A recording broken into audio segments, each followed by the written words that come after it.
The man known to history as Ferdinand Porsche was born on the 3rd of September 1875 in the town of Maffersdorf in the Bohemia region of what was then the Austro-Hungarian Empire, but which is now Vratislavice nad Nisou in the Czech Republic.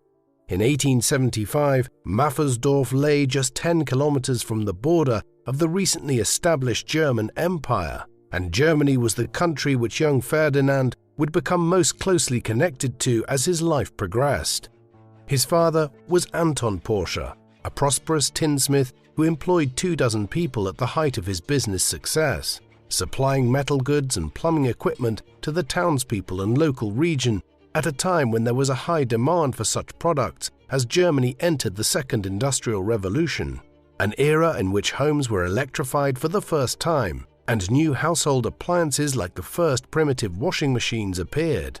The Porsche family were Roman Catholics, whose origins can be traced back in the Maffersdorf region to the 1670s, when the name had probably evolved from Borso, a version of the given name Borislav. Ferdinand's mother was Anna Porsche, née Ehrlich. She and Anton had married in 1871. Ferdinand was the third in a quick succession of children, Anton Jr. and Hedwig having been born before him. Another son and daughter, Oscar and Anna, arrived after Ferdinand. While child mortality levels had declined dramatically over the past century owing to new innovations in the management of childbirth, natal care, and through the introduction of vaccines for smallpox and other deadly ailments, Anton Jr. sadly died young nevertheless as a result of an accident in his father's workshop. In part because of this, young Ferdinand began training under his father from a young age, as the next in line to succeed him as the owner of the family business. The years that Porsche grew up in were exciting ones for any person interested in engineering, transportation, and technological innovation. The first industrial revolution had begun in Britain back in the 1770s and had mostly centered on the revolutionizing of the textile industry, with factories emerging in which cotton was spun to make cheap clothes or to produce linen from flax. But in terms of the emergence of modern society, the Second Industrial Revolution that began around 1870 and continued through to the early 20th century was much more significant. Electrification, home appliances, and many other things emerged at this time. Transport was another sphere in which incredible changes were occurring. The railways and the steamships had been developed between the 1820s and the 1840s as a way of using the steam engine to allow people to travel far longer distances in much shorter periods of time. However, these were forms of mass transportation, and it wasn't until the Second Industrial Revolution that major breakthroughs in personal transportation began. First, the bicycle evolved, from awkward 3- or 4-wheelers to the 2-wheeled safety bicycle of the 1880s. But more innovative was the building of steam-powered carriages in the 1860s and 1870s. The real breakthrough came in 1885, when a German engineer called Carl Benz patented a design for a petroleum-fueled motor car and began building what are considered to be the first modern automobiles. As a result, as he grew into his teenage years, Porsche would have witnessed some of the first automobiles arriving in the Austro-Hungarian Empire. Ferdinand's youth in Maffersdorf reflected this changing world. He grew up receiving a piecemeal education in the local school. More important for his future path was the informal education he received working in his father's workshop. Though his relationship with Anton was a difficult one, the head of the Porsche household being a domineering and uncompromising character. In 1886, when Ferdinand was 11 years old, electricity arrived in Maffersdorf, piped in by the Austrian government so that the large textile factory, which employed upwards of 1/3 of the townspeople, could benefit from it. Ferdinand peppered the workmen who came to install the grid with questions. Months later, he developed a small battery circuit to generate electricity in the attic of the Porsche's house. Though his father was displeased with his son's interest in a technology which, like all such innovations, bred disquiet for people who feared it would damage their own livelihood, Anton's reservations were only partially allayed when the Ginsky brothers, who ran the local textile mill, informed him of their son's skill in wiring electrical components and creating motors some years later. By then, Ferdinand had wired the Porsche household to receive electricity from the newly arrived town grid. Seemingly reconciling himself to the fact that Ferdinand would not be following in his footsteps as a panel beater and tin worker, Anton began training his other son, Oscar, to take over the family business one day. Ferdinand's fortunes lay elsewhere. In 1893, when he had just turned 18 years of age, Ferdinand left Maffersdorf and headed for the bright lights of a newly electrified Vienna, the capital of the Austro-Hungarian Empire. The Ginsky brothers back in Maffersdorf had facilitated him in finding a position as an apprentice, working with Bella Egger & Co., an early electrical utility company in the Austrian capital. Here he studied electrical engineering through the mid-1890s, growing his skills as an engineer and also tinkering around with electrical devices in an age of endless innovation in this sphere. However, while his work with the Egger company primarily focused on electrical grids, Porsche's attention was increasingly drawn to motors and motorized engines, as the automobile revolution, which had been sparked by Benz's innovations in Germany back in the mid-1880s, began to result in a growing number of automobiles on the streets of Vienna. He spent time studying at night at the Vienna University of Technology, learning about such things, though he never gained a formal qualification. Meanwhile, by 1897, he had built a wheel hub motor and incorporated it into an automobile, the principle of which was a motor which was built into the wheel almost like a powered dynamo, the same principle which underlies many modern-day electronic bikes. In 1898, Porsche was hired by Ludwig Lohner, a pioneering automobile developer in Vienna, who had heard about Ferdinand's skills in developing innovative motor engines through his contacts within the Egger company. Over the next several years, Porsche would work with Lohner through his father Jakob's company in Vienna to develop some of the most innovative automobile designs being produced in Europe at the turn of the century. It is very peculiar to think of it from the vantage point of the early 21st century and the supposed electric car revolution of our times to learn that most of the automobiles which Porsche and Lohner developed in the late 1890s and into the 1900s were electric vehicles and hybrids. The Lohner-Porsche mixture automobiles that they produced during these years, of which there were several different models, were generally powered by both a petroleum-fueled engine which then ignited 4 electric motors that ran to the wheels of the automobile. In this sense, they incorporated the wheel hub motor design which Porsche had developed himself before he began working with Lohner. This was all symptomatic of how eclectic automobile and motor design was at this time, and biofuels and coal-powered steam engines were also being experimented with in various places to power automobiles. The subsequent ubiquity of petroleum-based engines would have surprised individuals like Porsche in 1900. By 1900, the Lohner-Porsche mixture automobile designs were advanced enough that they began entering them into races and presenting them at expositions. One such race was an endurance trial sponsored by the Automobile Club of Great Britain and Ireland, which was held in November 1900, while the same year a model was exhibited at the World Fair in Paris. In 1901, Porsche justified his early interest in electrification and motors when he drove one of his Lohner-Porsche mixture automobiles back to his hometown of Maffersdorf and showed it off to his childhood friends and parents. These models were relatively fast by comparison with other automobiles of the time, and it was especially noted that they were much quieter than other engines. But Lohner and Porsche had only a limited manufacturing capability, and while they sold several hundred models in the early and mid-1900s, they did not scale up extensively. Instead, that task was being undertaken by Henry Ford in America, who was pioneering the use of assembly lines to build his Ford Model T, the first mass-produced automobile that could be purchased by a growing middle class at a relatively affordable price.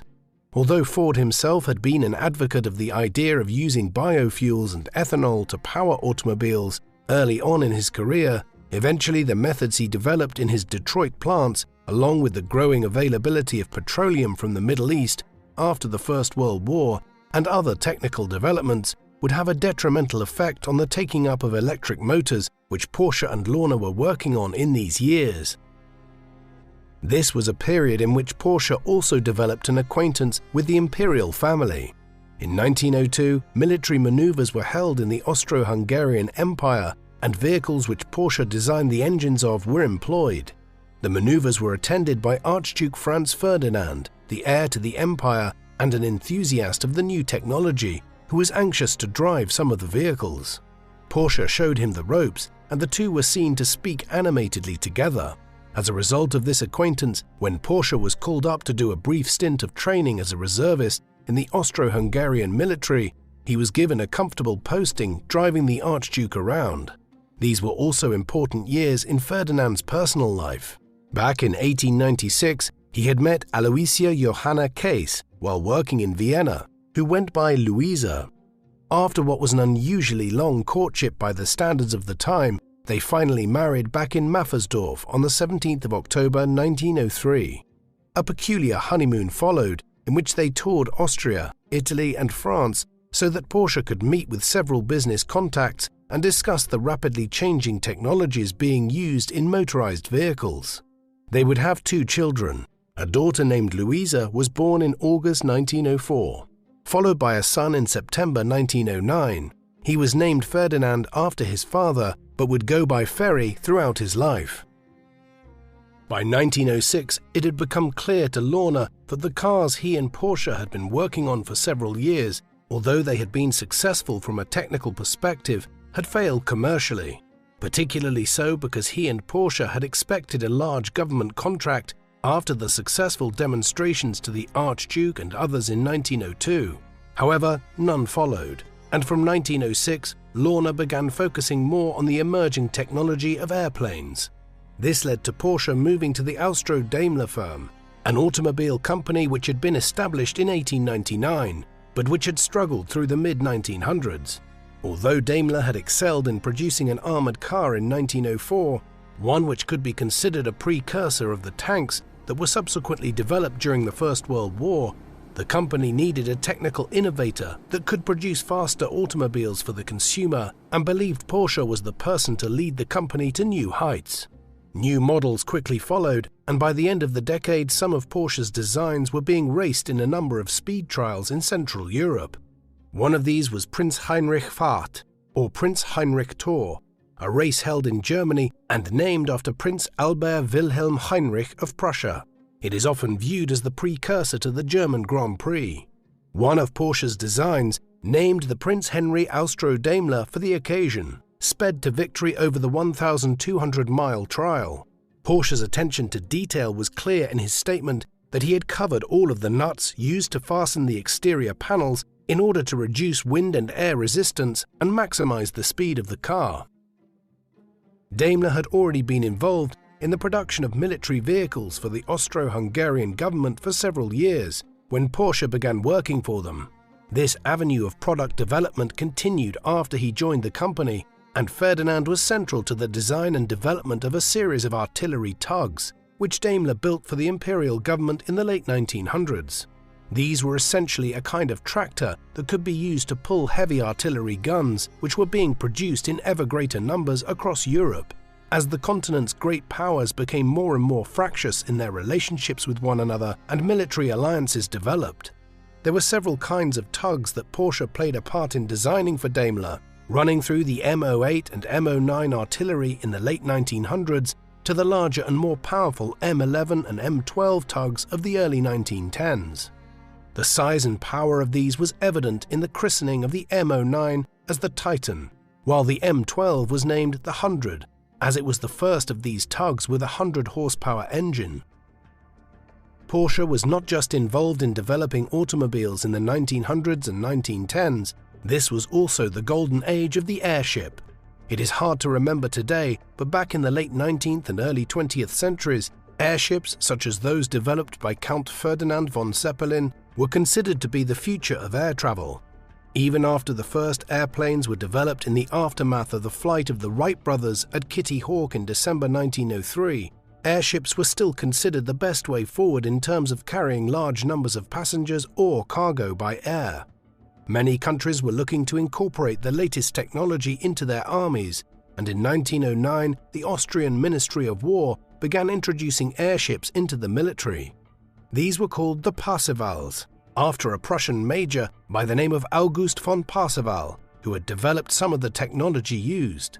The Austrian government subcontracted Daimler to produce the engines, and it was Porsche who designed the 70-horsepower four-cylinder motor that powered these. Airships such as the Parseval were used extensively at the beginning of the First World War, but eventually they were superseded by biplanes as the technology of these advanced rapidly during the conflict after first being used for reconnaissance missions. In the course of the early 1910s, a large part of Daimler's operations, a subsidiary called Wiener Neustadt, was taken over by Škoda Works, a company which had originally been founded as an arms manufacturer in the Czech part of the Austrian Empire back in the middle of the 19th century. Škoda ended up acquiring many of Daimler's military contracts with the imperial government, and Porsche was co-opted into Škoda as an operating executive within the company in 1913, at just 37 years of age, effectively becoming the design leader of a team of 1,000 individuals working with this branch of Škoda. Little could Porsche have suspected when he took the position that Škoda would soon be extremely busy. Just over a year later, the First World War erupted across Europe, after Archduke Franz Ferdinand, the heir to the Austro-Hungarian Empire, whom Porsche had demonstrated his designs to back in 1902, was assassinated in the streets of Sarajevo in the midsummer of 1914, triggering a diplomatic crisis which escalated into war across the continent from late July onwards, as Austria-Hungary and its allies Germany and the Ottoman Empire went to war with Britain, France and Russia. There was suddenly a need for ever more powerful military hardware.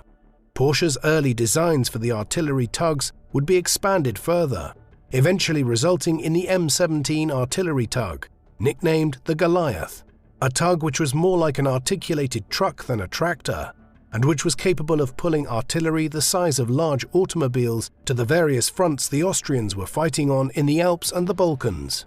Meanwhile, in 1916, Porsche was given an honorary doctorate in design and engineering from the Vienna University of Technology in recognition of his designs and his work for the government over the years. That same year, he was awarded the Officer's Cross of the Emperor Franz Joseph for his service to the Austro-Hungarian state during the war.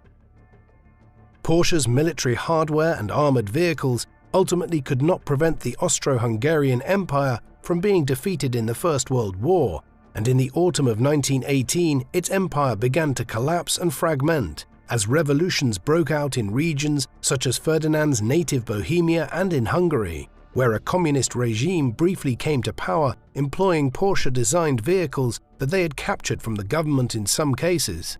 As imperial authority collapsed, so too did the military contracts which it had issued, and Porsche spent the late 1910s trying to keep the factory he managed for the Wiener Neustadt subsidiary afloat, and his workers and their families supported. It was a difficult period for Porsche and for a great many people throughout Central Europe, as the end of the war simply ushered in a period in which civil war and social chaos followed. Porsche maintained his employment by recommencing car manufacturing with Daimler, but by the early 1920s he was experiencing problems with the management of the company, and these creative differences led to him looking further afield. His eyes soon turned to Germany, which after years of disorder, unemployment and hyperinflation managed to begin a pronounced period of economic growth from 1923 onwards. The opportunity for Porsche to relocate to Germany came about in 1922, when Paul Daimler, whom Porsche had succeeded as director of the factory at Wiener Neustadt years earlier, quit his position as chief engineer at the Daimler Motorengesellschaft in the city of Stuttgart in Germany. Porsche was soon contacted and for the second time succeeded Daimler in a position when he and his family relocated to Stuttgart. He hadn't been there long when Daimler entered into a protracted negotiation with Benz Automotive Company, which eventually resulted in a merger in 1926 to become Daimler-Benz. Porsche was responsible for overseeing the merger of the engineering departments at Daimler's Stuttgart facility and Benz's plant at Mannheim. It was a complex operation, but one he managed with what had become his trademark directness. Ferdinand was known for simply telling staff if something wasn't good, with little effort made by him to spare their feelings, but when he saw something he liked, he also didn't attempt to co-opt it and would give credit where it was due. Despite his efforts in managing the merger between Daimler and Benz, he was soon out of a job himself. In November 1928, after a board meeting in which he defended his department's escalating operating costs on the basis that they had revolutionized Daimler-Benz's motor department, devising new engines and models for not just cars, but also trucks and even on submarine contracts, the board decided that Porsche's services were no longer needed. He was let go in what looks retrospectively like a blatant act of intellectual property theft, as Daimler-Benz would continue to make most of its profits for years to come from Porsche's designs. Porsche was entering his mid-50s when he was let go from Daimler-Benz at the end of 1928. He was a successful figure who had earned a lot of money over the years and under normal circumstances could have considered retiring at this juncture, but his mind was too restless, and he also had a lot of overheads, having become accustomed to living an expensive lifestyle since his days with Daimler and Skoda back in Austria.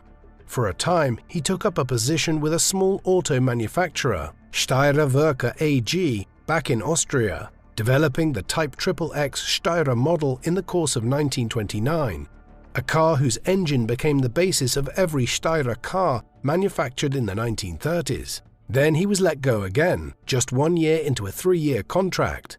In this particular instance, the directors at Steyr were able to point towards the Wall Street crash and the horrendous economic environment of the Great Depression that followed it as their reason for letting him go. But Porsche was clearly frustrated, telling his son Ferry around this time that companies kept hiring him for a few years and then letting him go, only to live off his designs for a decade afterwards. He now sought to break the link, and in 1930, despite the poor economic environment, began setting up his own engineering studio and practice, one which could produce designs on a freelance basis for the large automotive makers and for the government. Getting one back on his former employers, he poached some of his most promising and accomplished engineers from Daimler-Benz and Steyr to come work for him. While Ferdinand was making headway in setting up his own company, his career would gain an enormous lease of life in the mid-1930s, owing to the changing political environment within Germany.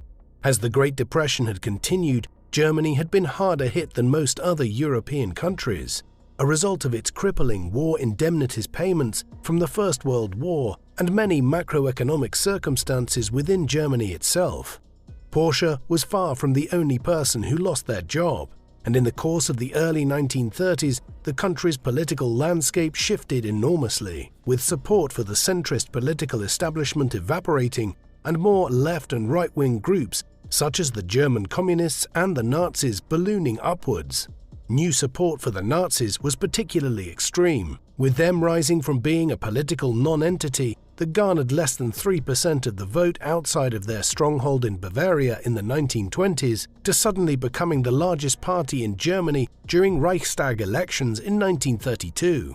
With between 1/3 and 2/5 of Germans voting for them, the political and business establishment could not resist calls for the Nazi leader, Adolf Hitler, to be appointed as German Chancellor early in 1933.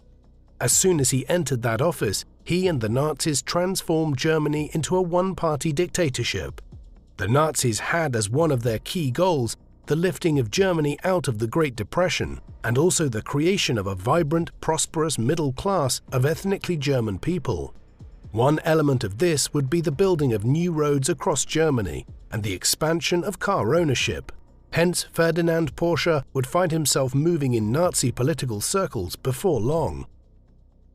Porsche would eventually work on a wide array of government contracts for the Nazis, ones which reflected his mixed background as both a car designer and someone who had produced military vehicles during the First World War. His first involvement with Hitler and the Nazi regime was when he was issued a contract to design the new Volkswagen, meaning people's car. Only 1 out of every 50 or so Germans owned a car by the early 1930s, and the Volkswagen project sought to alter this. The idea behind this was to mass-produce a car that could be purchased for just under 1,000 Reichsmarks, or a sum equivalent to about $400 at that time. This ultimately proved to be too low a price to ever be achieved without state subventions, but Porsche's design was successful and he began working with the German Labour Front to put the model into production as part of the Strength Through Joy program, an initiative begun by the Nazis to foster an ideological form of social life across Germany, one that had disparate elements that ranged from organizing swimming lessons in local communities to encouraging car ownership amongst middle-class Germans. The Volkswagen would have a lasting impact on the German car industry, though the number of cars ever built in the 1930s was limited as factories were turned over to making war machinery just as they were scaling up to mass-produce the Volkswagen in the late 1930s. The issuance of the government contract for designing the Volkswagen was not Ferdinand Porsche's first interaction with Adolf Hitler. They had met very briefly in the summer of 1926 at the inaugural German Grand Prix, where a Mercedes car that Porsche had helped design had won the race. Anxious to curry favor with him, Porsche had sent a telegram to Hitler in February 1933, just days after he became German Chancellor, congratulating him on his appointment and hoping that the new head of state would continue to support the motor industry. The pair had certain things in common. Both were born in the Austro-Hungarian Empire, but had risen to positions of esteem within German society. It was the beginning of a close relationship. Hitler favored Porsche as a paragon of German design and industrial prowess, while for his part, Porsche made every effort to conform to the regime. In 1934, on Hitler's advice, he applied for and received German citizenship, superseding his Czech nationality, although ethnically he was a German Czech. 3 years later, he joined the Nazi Party, though by then there were over 5.5 million official party members, and it had become more of a prerequisite for being at the peak of German economic life than any particular sign of one's ideological stance. Much more controversial was his membership of the SS, the paramilitary wing of the Nazis, which would eventually administer the concentration camp system across Europe. Porsche would gain the rank of Oberführer, a kind of lieutenant in the SS in the early 1940s. His legacy is tainted by his associations with the Nazi regime, which, as we will soon see, became worse over time. Similarly, the Porsche family can be accused of being more than innocent bystanders in the anti-Semitism of the Nazi regime. Back in 1930, when he set up the Porsche consultancy, Porsche had gone into business with his son-in-law, Dr. Anton Piech, a lawyer who managed the company, and also Adolf Rosenberger, a Jewish race driver turned automotive businessman who provided a significant chunk of the capital that was used to get the firm established. In 1935, Ferdinand and his son Ferry, the latter of whom was now in his mid-20s and anxious to join the family business, took advantage of the notably more hostile environment for Jewish people in Germany to force Rosenberger out of the company he had helped to found, with Rosenberger's shares being apportioned to Ferry Porsche after he chose to leave Germany altogether, eventually settling in the United States. Later, in 1976, Ferry Porsche would publish an autobiography in which he presented a highly skewed version of Rosenberger's departure from the company, which obfuscated the manner in which the Porsche family took advantage of the anti-Semitism of the regime for their own benefit. Much of the mid-1930s was spent by Porsche working on various elements of the design of the Volkswagen. One of the key stipulations imposed by Hitler was that the Volkswagen should be built for the average German family, and so it should be able to transport 2 adults and 3 children comfortably, and be able to hit a speed of 100 km per hour while doing so. Many mass-produced cars of the 1910s and 1920s had effectively been 2-seaters, with a soft retractable roof and travelled significantly slower. As such, the design problem for Porsche in the mid-1930s was to produce an engine that was powerful enough to be able to carry the weight of 5 people, as well as the weight of the full-bodied car itself, while being able to travel at a comparatively high speed without the engine overheating. In order to achieve this, he and his team spent much of the mid-1930s experimenting with different types of coolant. Eventually, the design solution that was arrived at was to install an air-cooled engine rather than using any type of liquid. Porsche had experimented with this in various designs since the 1910s, but the Volkswagen air-cooled engine represented the most advanced form of such engine that he designed. It would also be placed in the rear of the car rather than the front. thus beginning Volkswagen's long history of rear engines. The design was finished by 1938 and was ready to go into mass production thereafter. Porsche largely arrived at the design himself, though it did mimic some of the elements used by the Tatra car company in Czechoslovakia. A patent dispute followed, one which was conveniently dismissed when the Nazis invaded and annexed Czechoslovakia in March 1939, although Volkswagen reached a settlement with Tatra years later after the Second World War had ended. The Volkswagen models, of which the distinctive-looking Volkswagen Beetle was one of the main designs, was to go into mass production from 1938 onwards at a new manufacturing plant which was established by the government and overseen by Porsche in north-central Germany. The site was known as Fallersleben at the time, but it is more commonly called Wolfsburg today. Today, Wolfsburg is a small city of approximately 125,000 people, but it was virtually non-existent as an urban center prior to 1938. It was a planned town, developed solely for the purposes of building the new Volkswagen in Porsche's factories here. There is no greater indictment of Porsche's role in the Nazi regime than a picture that was taken in May 1938, as the cornerstone of the site was being laid down with Porsche standing next to Hitler, flanked by 24 or so Nazi and SS officers, their swastika armbands in clear view. The full name of the city as established was the City of Strength Through Joy Car at Fallersleben. Thousands of people were soon living here, as hundreds of workers began working in the factories, with hundreds of others, plus their families, working in the shops and other service sectors which sprang up around Wolfsburg almost overnight in 1938 and 1939. Ironically, after all the preparations and the establishment of a planned town to build it, very few Volkswagen Beetles or other Volkswagen cars were ever produced here during the Nazi era, as the factories were soon repurposed to produce military vehicles and hardware. Wolfsburg, though, has remained the center of Volkswagen's operations down to the present day and is home to the world's largest car manufacturing facilities today. The plant facilities at Wolfsburg were influenced by American methods. In 1936, Porsche and a small group of his colleagues and employees from Stuttgart visited the United States. Their main destination was Detroit, the home then, as now, of the American automotive industry. Ferdinand's primary concern was to visit Ford's factories and see how they operated, though he also consulted with Chrysler. His main goal in doing so wasn't to see what cars they were designing, though doubtlessly this would have interested him. Instead, Porsche's primary interest lay in viewing the operations of the factories and the manner in which Henry Ford had revolutionized production through not only his assembly lines, but the entire management of his staff.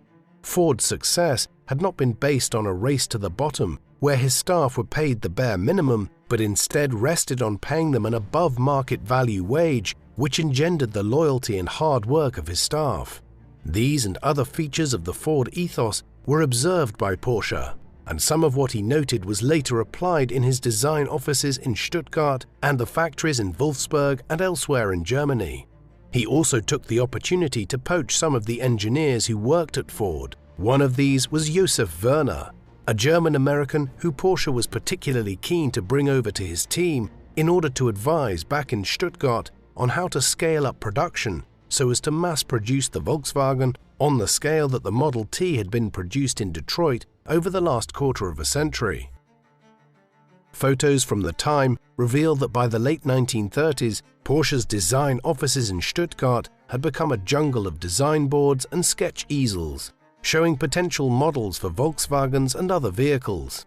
Added to the mix after a certain period of time, these were racing cars that Porsche was involved in designing for the Auto Union Motor Company, headed by Baron Detloff von Oertzen, a major player in the German automotive industry, though one who needed to rely on Porsche's connections to the Nazi regime to gain funding for his ideas. The goal of von Oertzen and Porsche from the mid-1930s onwards in developing a series of racing cars known as the P-Wagen cars was to try and overtake the French and Italian companies such as Bugatti, Maserati and Alfa Romeo that dominated European motor racing in the interwar period. The P-Wagens soon joined new models being built by Mercedes-Benz collectively termed the Silver Arrows on account of their silvery grey shells and pointed arrow-like look, in becoming the dominant racing cars in Europe between 1934 and 1939, as Porsche's innovations allowed the Germans to outpace their Italian and French rivals. Porsche also soon began work during this period on the Porsche 64. This was a prototype car which was a combination of both a speedy racing car, yet one which, unlike the Auto Union vehicles, could be driven as an everyday car on German roads. In essence, it was an early version of what would now be termed a sports car. It was an eclectic design, one in which Ferdinand incorporated certain elements taken from the VW38 and other cars and vehicles he had designed over the years. The outer casing was closed with a hard roofing, something which was fairly novel still in the 1930s, after 2 decades of flat-top, retractable hoods on cars like the early Model T Fords.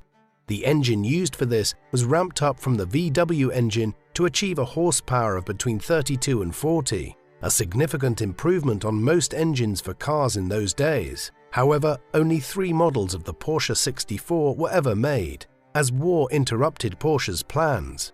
The Porsche 64 is regarded as the prototype for the earliest Porsche cars to enter mass production after the war. One of the 3 models was used by Allied troops to joyride around Germany for a few weeks in the summer of 1945. Another, the sole remaining one of the 3 models, was on sale in the US in 2019 with an asking price of $19 million. The Porsche 64 was not alone in being shelved. Many of the designs which Ferdinand had made in the 1930s would never enter mass production.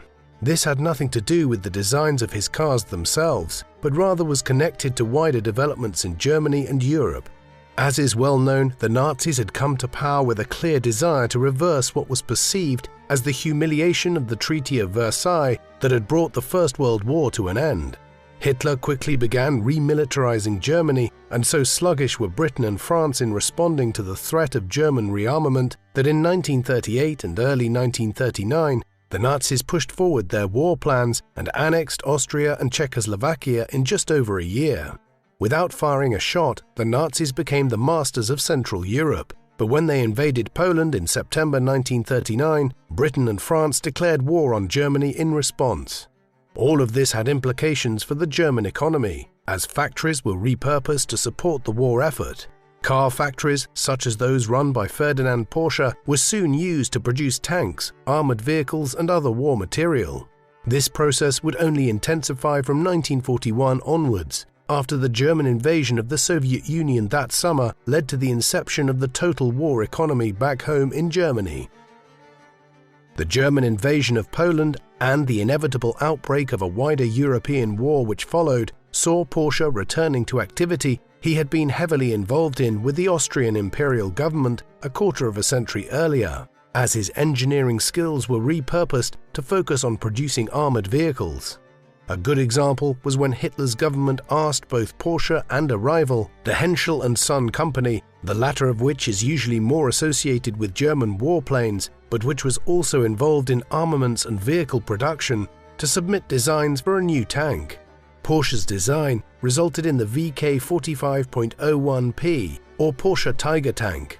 The specifications were that this needed to be a heavy tank, which could carry an 88mm tank gun and so needed to be roughly 45 tons in weight. This was an extremely heavy vehicle, but one which also needed to be able to travel relatively fast by the standards of a heavy tank. Porsche's design was innovative again, in that it was a hybrid gasoline-electric tank. This latter element was introducing electric engines to a design that had never been used to propel such a heavy vehicle, and, perhaps not entirely unexpectedly, there were numerous development problems which led to Henschel & Son's design being chosen over Porsche's to become the Tiger tank used by the Nazis towards the end of the war. It's notable all the same that in the early 1940s, Porsche was able to produce a working design for a hybrid tank. While the VK45.01P was not selected by the government for mass production, another of Porsche's models was. This was the Elefant heavy tank destroyer, a tank fitted with a very large anti-tank gun. This enormous machine weighed some 65 tons. Several dozen were built, and they were employed at the Battle of Kursk on the Eastern Front against the Soviets, the largest tank battle in history. Thereafter, modifications were made and the resulting units became known euphemistically as the Ferdinand, after Porsche himself. Beyond designing tanks, the enormous factory at Wolfsburg, when it was finally completed in 1940, began manufacturing parts for all aspects of the German military, notably the production of component parts for the Junkers Ju-88, a multi-purpose aircraft used for bombing and transport missions.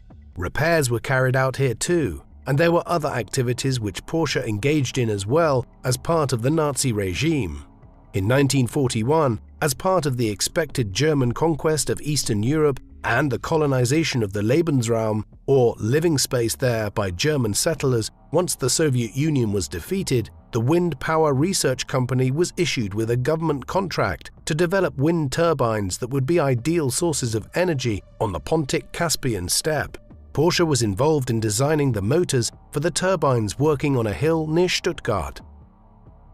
Porsche was already well and truly tainted by his associations with the Nazi regime by the early 1940s. For instance, to add to his being a party member and a member of the SS already, in September 1938 he was awarded the National Prize, the highest civilian honor given out by the Nazis, at their annual rally at Nuremberg. Still, the worst element of his complicity in the regime's crimes came from 1940 onwards, following the full opening of the Wolfsburg plant, as slave laborers were increasingly employed to manufacture goods there.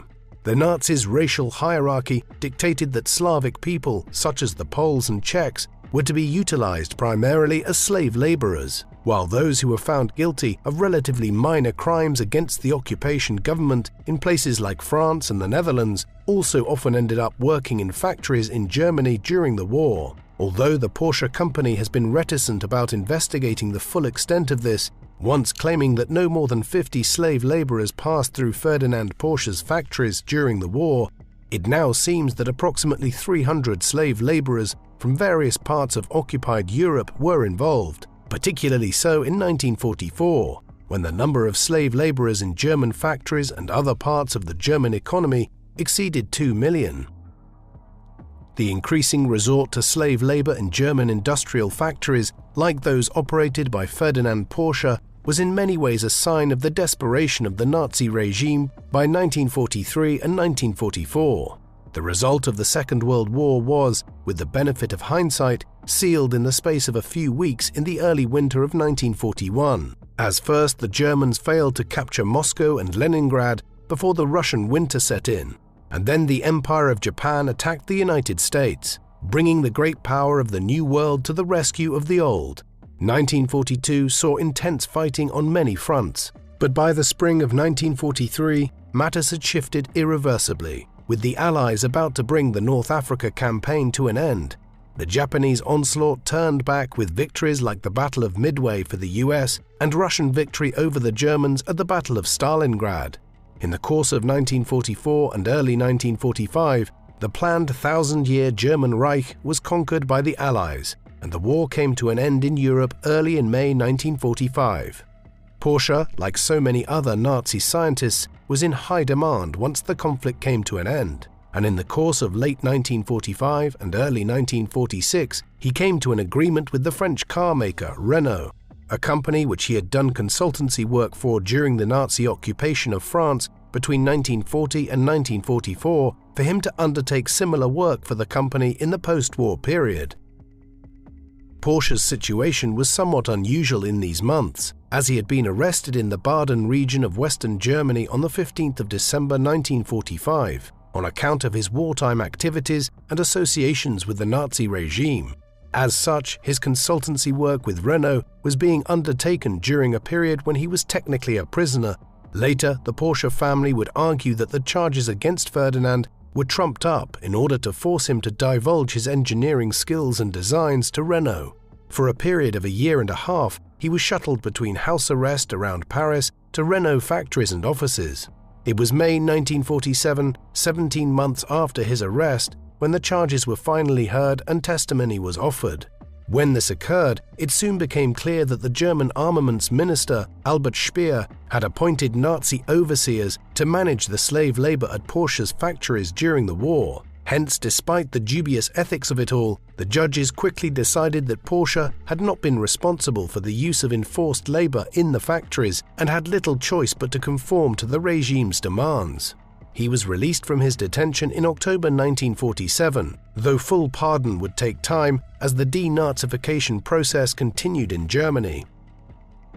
While Porsche was in France, in the immediate aftermath of the war, the Allies were reshaping what was left of the German economy, the goal being to make sure that Germany was allowed to recover successfully in a way which had not occurred after the First World War. In the process, it was hoped that a reformed Germany would emerge and a future conflict could be avoided. As part of this process, the German automotive industry was reorganized, and West Germany would develop, much like the Japanese automotive industry, as one of the most successful car manufacturing nations in the second half of the 20th century. The bulk of the Volkswagen factories were in Western Germany, in the occupation zone of the British, Americans, and French, and the Western Allies soon brought them back into production, with the British military placing an order for tens of thousands of cars by the end of 1945. Thus, Volkswagen survived the war and quickly emerged as a major German car manufacturer. The Auto Union factories were located in eastern Germany, and their factories were shut down in 1945 and largely dismantled by the Soviets, who decided on a more punitive approach. The company did not die, though. It soon re-emerged with a new operation in the city of Ingolstadt in southern Germany, rebranding as Audi in the 1960s. Thus, the businesses which Porsche was involved with under the Nazi regime became major players in the German car industry after the Second World War. Ferdinand would not be involved with Volkswagen or Audi in any significant way after the war. Instead, after his time in France as an enforced consultant to Renault, and once it became clear he would not be further prosecuted for his wartime activity, he headed home to Stuttgart. By then, he was an aging man, into his early 70s, and the baton was passed to his son Ferry. Back in 1944, the Porsches had been granted property in the town of Gmünd in the Carinthia region of Austria for them to work from in order to avoid the disruptions which were growing in Stuttgart as Allied bombing of German industrial cities increased exponentially. Ferry returned here after the war and began work on a new Porsche car, in part because the Allies had prohibited him from recommencing work at Stuttgart. It was here, in a fairly rural region of Lower Austria, that Ferry largely hand-built the first Porsche 356, the car that would launch the Porsche elite car brand. It was completed according to plans Ferdinand had drawn up years earlier and partly realized in the model for the Porsche 64, while also incorporating Volkswagen parts designed by Ferry's father in the 1930s. He also traveled to Gmünd to inspect his son's work. So while Ferry manufactured the first Porsche car, it was very much Ferdinand's legacy. Ferdinand spent his last years largely living in Stuttgart. In 1950, he was allowed to visit the Wolfsburg plant with Ferry, where the Volkswagen Beetle was entering mass production as the West German economy made significant strides in the post-war years.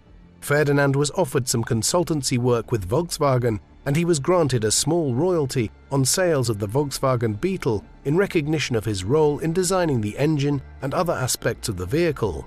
Just weeks after his visit to Wolfsburg, he suffered a major stroke, late in 1950.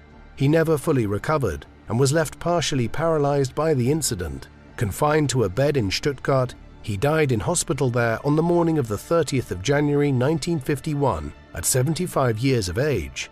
His views on the Nazi regime were extremely problematic to the very end, claiming that Hitler had not known about the concentration camps and the Holocaust, and on the few occasions in which he discussed the war, seeming to suggest that he had contributed to the goal of building a greater Germany.